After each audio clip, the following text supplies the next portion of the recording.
Hi friends, అందరికీ నమస్కారం. TSPSC group 2కి ప్రిపేర్ అవుతున్నటువంటి అభ్యర్థులందరికీ కూడా గుడ్ న్యూస్ అండి. ఏంటంటే గ్రూప్ 2లో ఉండేటువంటి అన్ని సబ్జెక్టులను పరిగణలోకి తీసుకొని దాదాపు అన్ని సబ్జెక్టులోంచి 4000 బిట్ల వరకు అయితే తయారు చేయడం జరిగిందండి. ఈ 4000 బిట్లన్నింటినీ కలిపి మీకు గ్రాండ్ టెస్ట్ రూపంలో కండక్ట్ చేయడం జరుగుతుంది. ఓకేనా? ఈ గ్రాండ్ టెస్ట్ను ప్రతి ఒక్కరు కూడా అటెంప్ట్ చేయాలి. మీరు అటెంప్ట్ చేస్తేనే వచ్చిన స్కోర్ ఆధారంగా మీ ప్రిపరేషన్ అనేది ఎలా ఉందో చెప్పొచ్చు. ఓకేనా? కాబట్టి ప్రతి ఒక్కరు కూడా ఈ గ్రాండ్ టెస్ట్లో అటెంప్ట్ చేస్తారనేసి రిక్వెస్ట్ చేస్తున్నాను. అటెంప్ట్ చేయండి. వచ్చిన స్కోర్ ఆధారంగా మీ ప్రిపరేషన్ని ఇంప్రూవ్ చేసుకోండి. ఓకేనా? ఈ గ్రాండ్ టెస్ట్లో ఫస్ట్ క్వశ్చన్ చూసుకుందాం. ప్రపంచంలో మొత్తం మీద సింధు ప్రజలు ఈ క్రింది లోహాన్ని మొట్టమొదటిసారిగా ఉపయోగించారు. ప్రపంచంలో మొత్తం మీద సింధు ప్రజలు ఈ క్రింది లోహాన్ని మొట్టమొదటిసారిగా ఉపయోగించారు.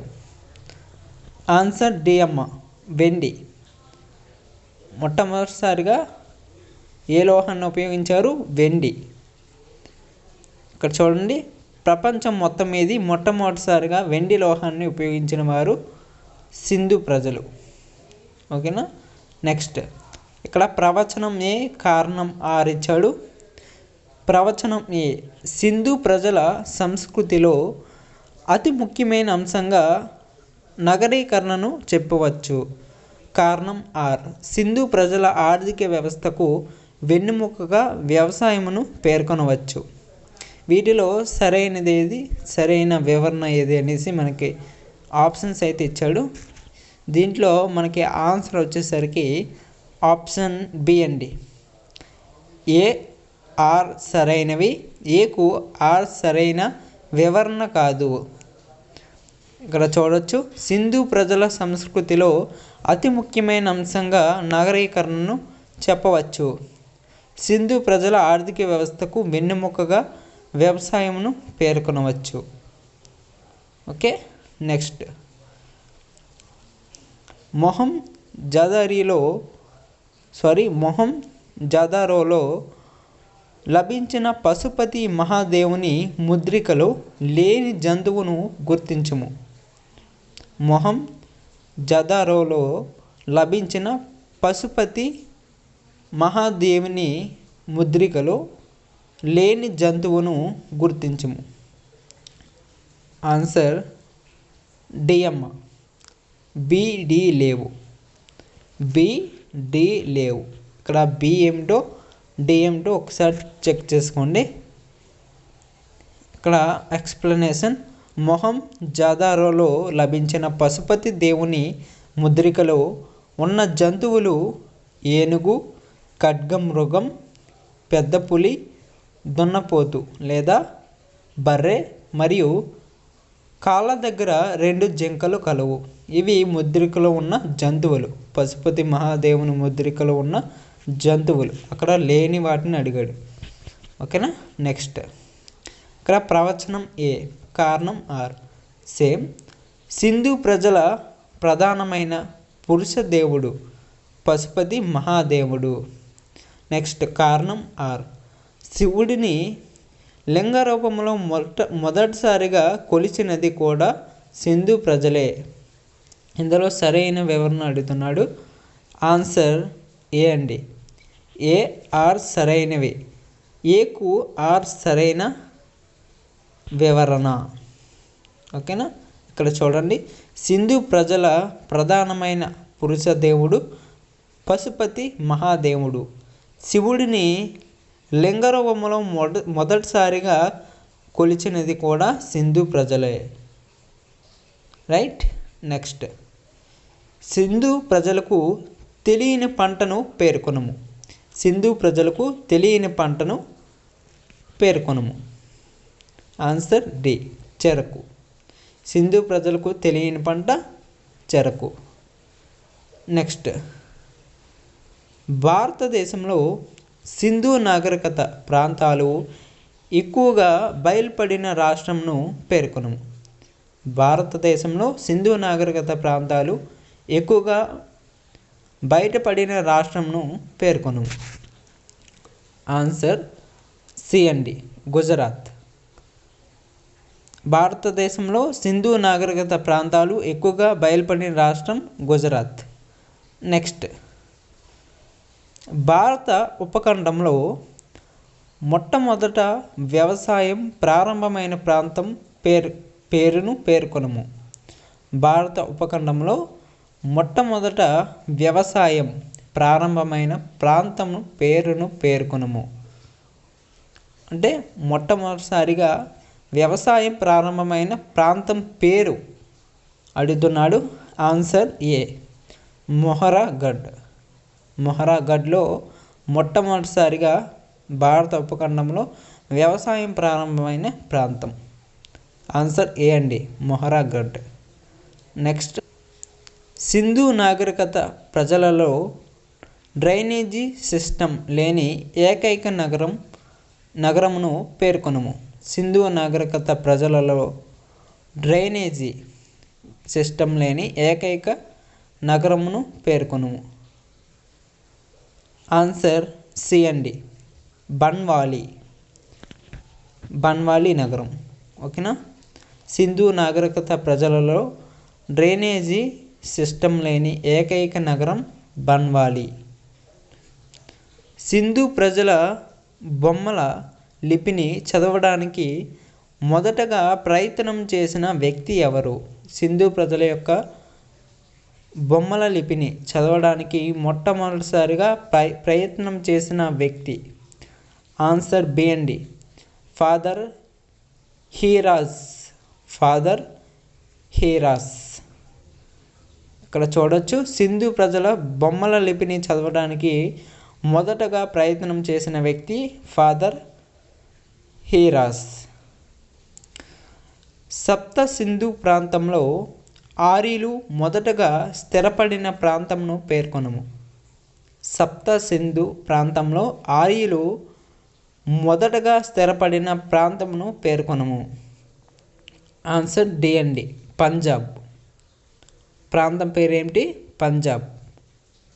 నెక్స్ట్, రాముడు, సీత మరియు లక్ష్మణుడితో మళ్ళీ చదువుతున్నానండి.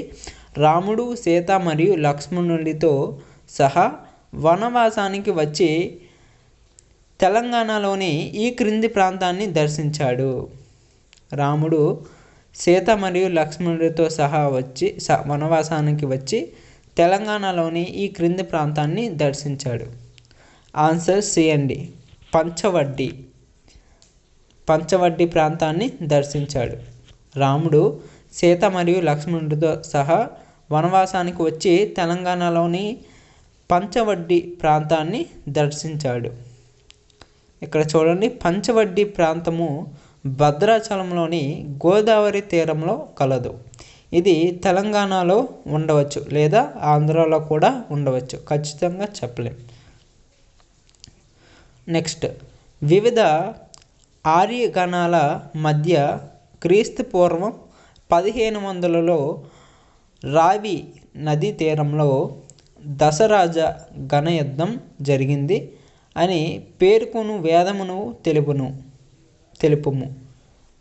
1500లో క్రీస్తు పూర్వం 1500లో రావి నదీ తీరంలో దశరాజ గణయుద్ధం జరిగింది అని పేర్కొను వేదము పేరు. ఆన్సర్ ఏ అండి, ఋగ్వేదం.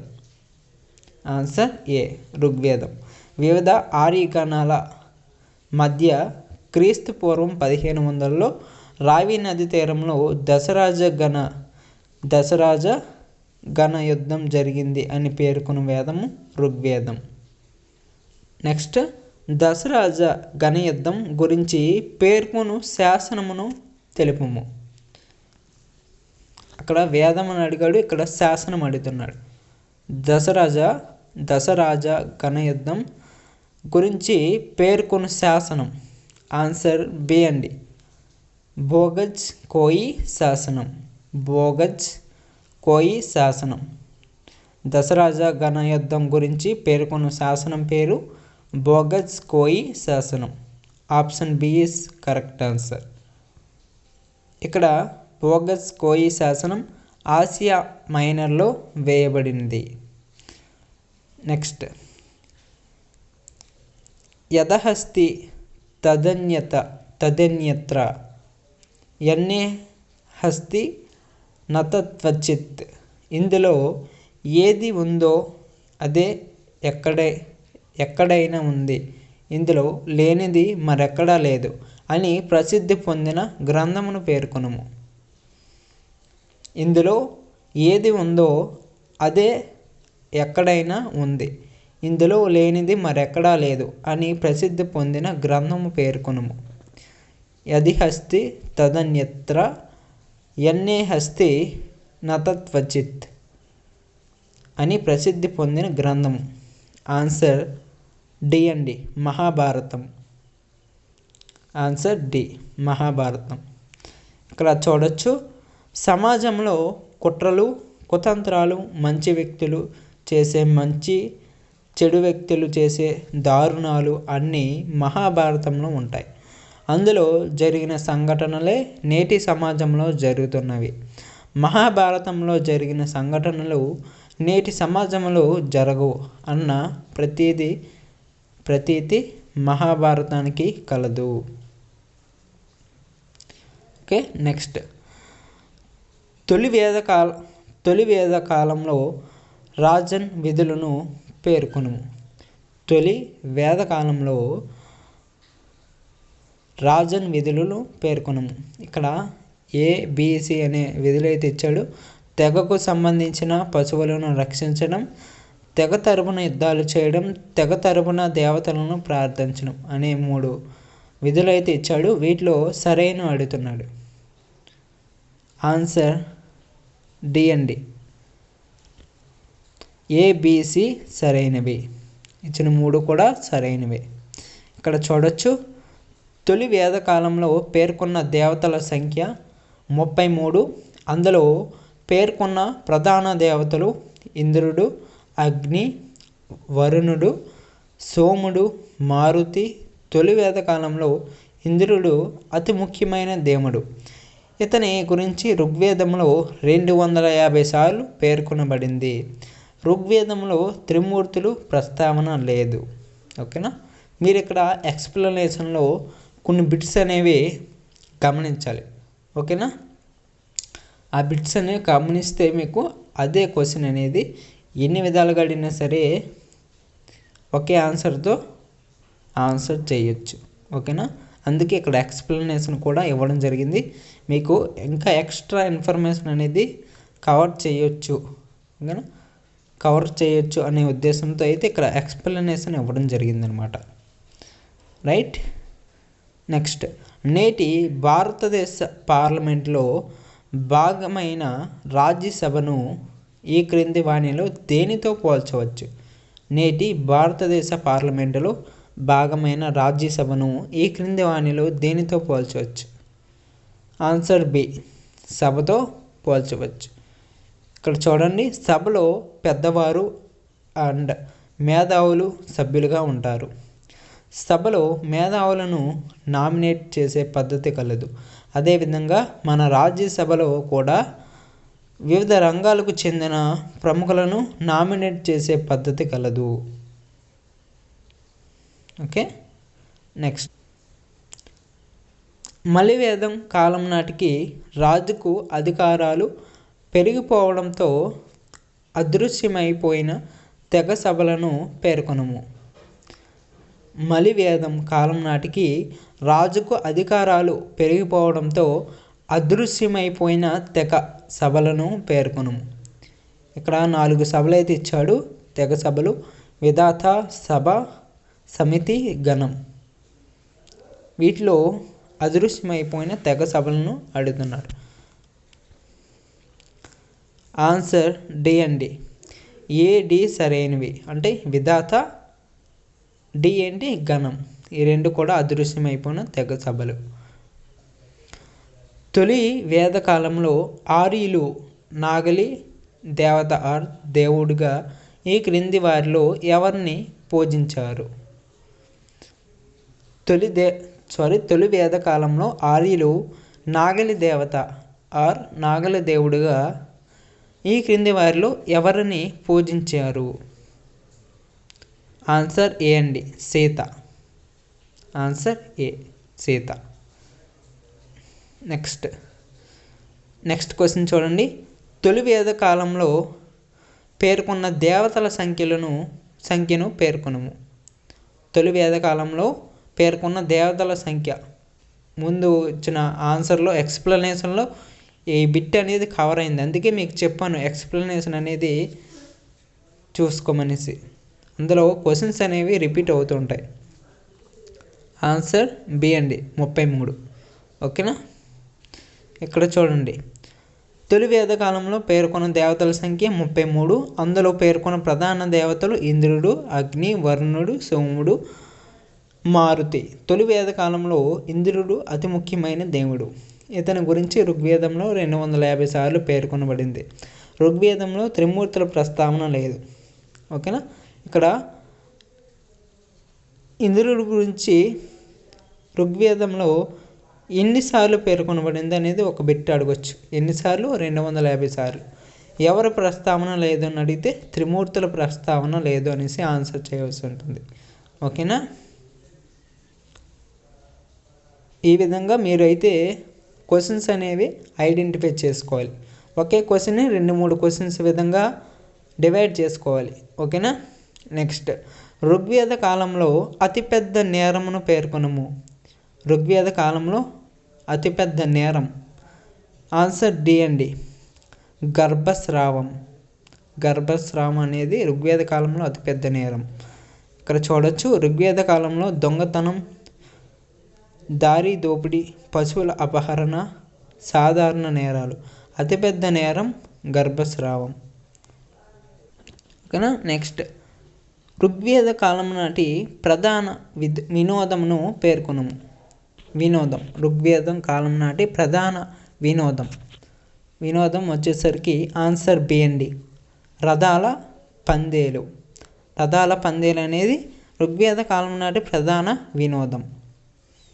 ఇక్కడ చూడొచ్చు, సింధు ప్రజల ప్రధాన వినోదం నృత్యం. ఋగ్వేదం కాలం నాటి ప్రధాన వినోదం రథాల పందేలు. ఓకేనా. నెక్స్ట్, మలివేదం కాలంలో ఎక్కువ ప్రాధాన్యత పొందిన దేవుడు ఎవరు? మలివేద కాలంలో ఎక్కువ ప్రాధాన్యత పొందిన దేవుడు. ఆన్సర్ బి అండి, విష్ణువు. ఎవరు? విష్ణువు. మలివేద కాలంలో ఎక్కువ ప్రాధాన్యత పొందిన దేవుడు విష్ణువు. తొలి వేద కాలంలో ఎక్కువ ప్రాధాన్యత పొందిన దేవుడు ఇంద్రుడు. చూసారా, మలివేద కాలంలో ఎక్కువ ప్రాధాన్యత పొందిన దేవుడు ఎవరు? విష్ణువు. తొలి వేద కాలంలో ఎక్కువ ప్రాధాన్యత పొందిన దేవుడు ఎవరు? ఇంద్రుడు. చూసుకోండి, నోట్ చేసుకోవచ్చు పాయింట్. నెక్స్ట్, ప్రపంచంలోనే మొట్టమొదటి గ్రంథం అడుగుతున్నాడు. ఆన్సర్ ఏ అండి, ఋగ్వేదం. ఆన్సర్ ఋగ్వేదం. ఇక్కడ ప్రపంచంలోనే మొట్టమొదటి గ్రంథం ఋగ్వేదం. ఇది అంతర్జాతీయ పుస్తక భాండాగారంలో మొదటి గ్రంథం. ఓకేనా. నెక్స్ట్, 4 ఆశ్రమాల గురించి చెప్పిన వేదం ఏది? 4 ఆశ్రమాల గురించి చెప్పిన వేదం ఏది? ఆన్సర్ బి, యజుర్వేదం. ఏంటమ్మా? యజుర్వేదం. ఇక్కడ చూడొచ్చు, 4 ఆశ్రమాలు ఏంటేంటి? బ్రహ్మచర్యం, గృహస్థిరం ఆశ్రమం, గృహస్థాశ్రమం, నెక్స్ట్ వానప్రసం, నెక్స్ట్ సన్యాసి ఆశ్రమం. ఇక్కడ బ్రహ్మచర్యం పుట్టినప్పటి నుండి 25 సంవత్సరాల ఇది నేర్చుకునే దశ. ఓకేనా. నెక్స్ట్ గృహస్థాశ్రమం, ఇది 25 నుండి 50 సంవత్సరాలు వివాహ బాధ్యత. నెక్స్ట్ వానప్రస్థ, ఇది 50 నుండి 75 సంవత్సరాల తీర్థయాత్రలు, పుణ్యక్షేత్రాలు తిరగడం ఇందులో. నెక్స్ట్ సన్యాసి ఆశ్రమం, ఇందులో 75 నుండి 100 సంవత్సరాలు సన్యాసి ఆశ్రమం. ఈ విధంగా అయితే 4 ఆశ్రమాలు ఉంటాయి. నెక్స్ట్ ఆయుర్వేదానికి సంబంధించిన మూలాలు ఈ క్రింది వేదంలో కనిపించును. ఆయుర్వేదానికి సంబంధించిన మూలాలు ఈ క్రింది వేదంలో కనిపించును. ఆన్సర్ సి అండి. సామవేదంలో కనిపించును ఆయుర్వేదానికి సంబంధించిన మూలాలు. ఆన్సర్ సి, సామవేదం. నెక్స్ట్, భారతీయ సంగీతానికి మూలమైన వేదం ఏది? భారతీయ సంగీతానికి మూలమైన వేదం. ఆన్సర్ సి అండి, సామవేదం. ఆన్సర్ సి, సామవేదం. భారతీయ సంగీతానికి మూలమైన వేదం సామవేదం. నెక్స్ట్, మగధ రాజ్య ప్రస్తావన ఈ క్రింది వేదంలో కలదు. మగధ రాజ్యం యొక్క ప్రస్తావన ఈ క్రింది వేదంలో కలదు. ఆన్సర్ డి అండి, అథర్వణ వేదం. అథర్వణ వేదంలో మగధ రాజ్య ప్రస్తావన కలదు. నెక్స్ట్, ఆంధ్రులను అటవీకులుగా వర్ణించింది. ఆంధ్రులను అటవీకులుగా వర్ణించినది ఎవరు? ఆన్సర్ సి అండి, ఐతరేయ బ్రాహ్మణం. ఐతరేయ బ్రాహ్మణం ఆంధ్రులను అటవీకులుగా వర్ణించింది. ఇక్కడ చూడొచ్చు, ఆంధ్రులను గురించి తొలిసారిగా ప్రస్తావించింది ఐతరేయ బ్రాహ్మణం. ఇది ఆంధ్రులను అటవీకులుగా వర్ణించింది. విశ్వామిత్రుడు శపించిన తనకం మంది సంతానంలో ఒకరి సంతానమే ఆంధ్రులని పేర్కొన్నది. ఓకేనా? విశ్వామిత్రుడు శపించిన తనకం మంది సంతానంలో ఒకరి సంతానమే ఆంధ్రులని పేర్కొన్నది. ఓకేనా? మీరు క్లియర్గా చదువుకోండి. చిన్న వినడానికి కన్ఫ్యూజ్గా ఉంది కాబట్టి క్లియర్గా చదువుకోమని చెప్తున్నాను. జైన మత 24వ తీర్థంకరుడు అయిన వర్ధమాన మహావీరుడి ఎక్కడ జ్ఞానోదయమైనది? జైన మత 24వ తీర్థంకరుడు అయిన వర్ధమాన మహావీరుడి ఎక్కడ జ్ఞానోదయమైనది? ఆన్సర్ బి అండి, జృంబి కవనం. జృంబి కవనంలో జ్ఞానోదయం అయింది. ఇక్కడ చూడొచ్చు, వర్ధమాన మహావీరుని జన్మస్థలం కుందా గ్రామం. జ్ఞానోదయమైన ప్రదేశం జృంబి కవనంలోని రుజుపాలిక నదీ తీరంలోని సాల వృక్షం కింద మరణించిన ప్రదేశం పావపురి. ఓకేనా? నెక్స్ట్, మొదటి జైన పరిషత్ ఎక్కడ జరిగింది? మొదటి జైన పరిషత్ ఎక్కడ జరిగింది? ఆన్సర్ ఏ అండి, పాటలీపుత్రం. ఇక్కడ పాటలీపుత్రంలో జరిగింది. ఇక్కడ మొదటి జైన పరిషత్ క్రీస్తుపూర్వం 300 సంవత్సరంలో పాటలీపుత్రంలో జరిగింది. దీని యొక్క అధ్యక్షుడు స్థూలభద్రుడు. దక్షిణ భారతదేశం నుండి మొదటి జైన పరిషత్కి హాజరైన జైన మత గురువు భద్రబాహు. దక్షిణ భారతదేశం నుండి మొదటి జైన పరిషత్కి హాజరైన జైన మత గురువు ఎవరు? భద్రబాహు. నోట్ చేసుకోండమ్మా. రైట్. నెక్స్ట్, మగధ రాజైన మహాపద్మనందుడు కళింగ దండయాత్రలో జైన విగ్రహాన్ని పాటలీపుత్రమునకు తీసుకెళ్లాడని తదుపరి కాలంలో ఖారవేలుడు మగధను పాలిస్తున్న పుష్యమిత్ర శుంగుడిని ఓడించి తిరిగి జైన విగ్రహమును కళింగ దేశమునకు తీసుకువచ్చాడని చెబుతున్న శాసనం ఏది? ఆన్సర్ బి అమ్మ, హతిగుంఫ శాసనం. మగధ రాజైన మహాపద్మనందుడు కళింగ దండయాత్రలో జైన విగ్రహాన్ని పాటలీపుత్రమునకు తీసుకెళ్లాడని తదుపరి కాలంలో ఖారవేలుడు మగధను పాలిస్తున్న పుష్యమిత్ర శుంగుడిని ఓడించి తిరిగి జైన విగ్రహంను కళింగ దేశమునకు తీసుకొచ్చాడని చెబుతున్న శాసనం హతి గుంఫా శాసనం. నెక్స్ట్, వర్తమాన మహావీరుని తరువాత జైన మత ప్రచారమును సాగించింది ఎవరు? వర్తమాన వీరుని తర్వాత జైన మత ప్రచారమును సాగించింది ఎవరు? ఆన్సర్ బి అమ్మ, భద్రబాహుడు. ఎవరు? భద్రబాహుడు.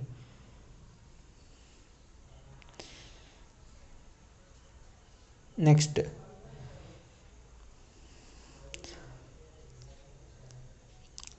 స్యాద్వాత చలసింహ అనునది ఈ క్రింది ఏ జైన కవి యొక్క బిరుదు? ఆన్సర్ ఎం, సోమదేవసూరి. ఏం కవి? సోమదేవసూరి కవి యొక్క బిరుదు. ఏం బిరుదు? స్యాద్వాత చలసింహ.